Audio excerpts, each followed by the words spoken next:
અરવલ્લી જિલ્લાના મોડાસા શહેરમાં આજકાલ ફ્રોડ ચીટિંગના કેસ અવારનવાર બનતા જ રહે છે, ત્યારે હજુ બીઝેડ ફાઇનાન્સનો કિસ્સો તો બંધ થયો નથી, ત્યાં તો ટૂર એન્ડ ટ્રાવેલ્સ વાળાનો કિસ્સો સામે આવ્યો છે।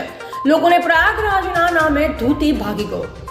અરવલ્લી જિલ્લાના મોડાસા શહેરમાં એક પટેલ ટૂર એન્ડ ટ્રાવેલ્સની ઓફિસ આશરે 4 દિવસ પહેલા શરૂ કરવામાં આવી અને હાલમાં ચાલે પ્રયાગરાજમાં સ્નાન કરવા માટે લોકો પડાપડી કરતા રહે છે, ત્યારે કોઈક સૌરાષ્ટ્ર તરફનો ટ્રાવેલ્સ વાળો હોય તેવું લોકો બતાવી રહ્યા છે। જે વ્યક્તિ એક ટિકિટ દીઠ 8 થી 10 હજાર લઈને મોડાસા શહેરમાંથી 2 સ્લીપિંગ કોચ લક્ઝરી પેસેન્જર કરી તેમના રૂપિયા લઈ ફરાર થઈ ગયેલ છે, ત્યારે આ પેસેન્જર પ્રયાગરાજ જવા માટે 25 તારીખે તેને ટ્રાવેલ્સની ઓફિસે આવી ઉભા રહ્યા, ત્યાં તો ટ્રાવેલ્સની ઓફિસ પણ બંધ અને તેનો મોબાઈલ પણ સ્વિચ ઓફ કરી ભાગી ગયો। ત્યારે બધા પેસેન્જર ભેગા થઈ Modasa town police station complaint આપી છે, ત્યારે જોઈ રહે છે કે લોભિયા હોય ત્યાં ધુતારા ભૂખે ન મરે તેવી પરિસ્થિતિ મોડાસામાં ઊભી થઈ છે।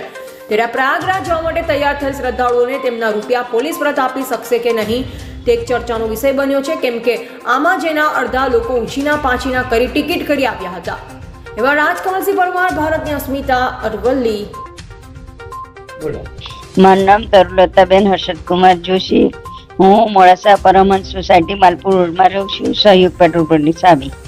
આ પટેલ ટ્રાવેલ્સનું એક એડ આવી ગુજરાત સમાચારમાં, એ એડ વચ્ચે અમે તપાસ કરવા ગયા તો એ ભાઈ એવું કીધું કે જવાની જ છે એમ 100%, એટલે તમે પૈસા ભરી દો તો તમને નીચેની સીટ મળશે, બરાબર।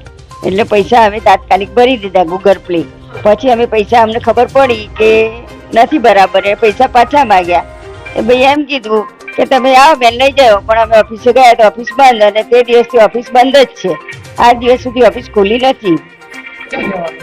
મારે પ્રયાગરાજ જવાનું હતું અને મેં એવી દલીલ બી કરેલી કે 25 તારીખે તમે ઉપાડો તો 26 તારીખે કેવી રીતે પહોંચીએ, એમ કહો 1.5 દિવસ થાય છે, એટલે કે બેન એ જવાબદારી બધી અમારી છે, રહેવાની ખાવાની બધી જવાબદારી અમારી છે એમ, એટલે થોડા અમને વિશ્વાસમાં લીધા, એટલે અમે પૈસા ભર્યા। મારું નામ પરમાર રુદ્રવીર સંગ્રામજી છે, હું વડા ગામનો રહેવાસી છું। મેં અહીંયા મોડાસામાં પટેલ ટૂર ટ્રાવેલ્સમાં પ્રયાગરાજ જવા માટે ટિકિટ બુક કરાવેલી હતી 2 જણની, મારી પત્નીની, એમ કંઈ 16,000 રૂપિયા મેં ભર્યા હતા। આજે 25 તારીખે સવારે ઉપડવાનું હતું, અને એ ભાઈનો ફોન પણ નથી લાગતો અને ઓફિસ પણ બંધ છે। અમે 19 તારીખે 19 ફેબ્રુઆરીના રોજ મેં પૈસા નાખ્યા હતા ઓનલાઈન, અમે કમ્પ્લેન પણ કરી છે, આજે ફ્રોડ થયું મને લાગેલું છે। તમને એમના પરિચયમાં કઈ રીતે આવ્યા? એમના પરિચયમાં મને ઓનલાઈન એમનું પેમ્પલેટ મળ્યું હતું વોટ્સઅપ દ્વારા, એના પર મેં વાતચીત કરી, એમના 2-3 દિવસ વાતચીત ચાલી મારે, તો કે હા આપણે જવાનું પાક્કું ફાઇનલ જવાનું છે,